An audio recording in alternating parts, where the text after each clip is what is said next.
કેમ છો મારા ભાઈઓ? સ્વાગત છે મિત્રો અમારી યુટ્યુબ ચેનલમાં. મિત્રો, હમણાં 2-3 દિવસ પહેલાં ગુજરાત વિધાનસભાની મુલાકાતે ઘણા બધા ગુજરાતના કલાકારોને આમંત્રણ આપવામાં આવ્યું હતું.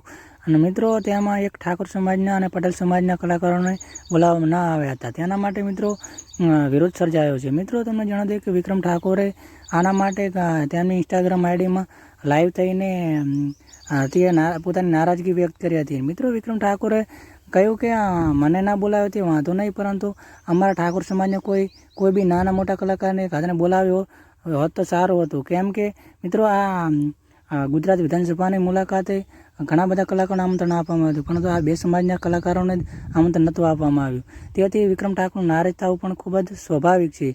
મિત્રો, તેમણે તેના માટે આજે 3 વાગે એક મિટિંગ પણ રાખી છે ઠાકોર સમાજ જગાડવા માટે. અને ખરેખર મિત્રો, વિક્રમ ઠાકોરની વાત સાચી છે. કેમ કે ઘણી વખત ઠાકોર સમાજના કલાકારોને તેનું સન્માન આપવામાં આવતું નથી અને તેમનો બાકાત રાખવામાં આવે છે. અને તેથી તેઓ મિત્રો વિક્રમ ઠાકોર લાઈવ થઈને સખત તેનો વિરોધ કર્યો હતો અને પાટીદાર સમાજના પણ કોઈ કલાકારો તેનો વિરોધ કરી રહ્યા છે. મિત્રો, તેના માટે વિક્રમ ઠાકોરે આજે મિટિંગ રાખી છે. તમને મિત્રો જણાવી દઈએ કે આ વિધાનસભાની મુલાકાતની અંદર ઘણા બધા મોટા મોટા કલાકાર હાજર આમંત્રણ આપવામાં આવ્યું, જેમ કે રાકેશ બારોટ, રાજભા ગઢવી, માયાભાઈ આહિર, કીર્તિદાન ગઢવી, કિંજલ દવે, ગીતા રબારી, રાકેશ બારોટ, મનુ રબારી, ઘણા બધા કલાકારોને આમંત્રણ આપવામાં આવ્યું, પરંતુ ઠાકોર સમાજના અને પટેલ સમાજના કોઈ પણ કલાકારને આમંત્રણ આપવામાં નહોતું આવ્યું. તેથી આ સમાજના લોકો ત્યાં કલાકારોનો ખૂબ જ વિરોધ પણ કરી રહ્યા છે. અને મિત્રો, ત્યાં શંકર ચૌધરીના હાથે બધાને સન્માનિત પણ કરવામાં આવ્યા હતા.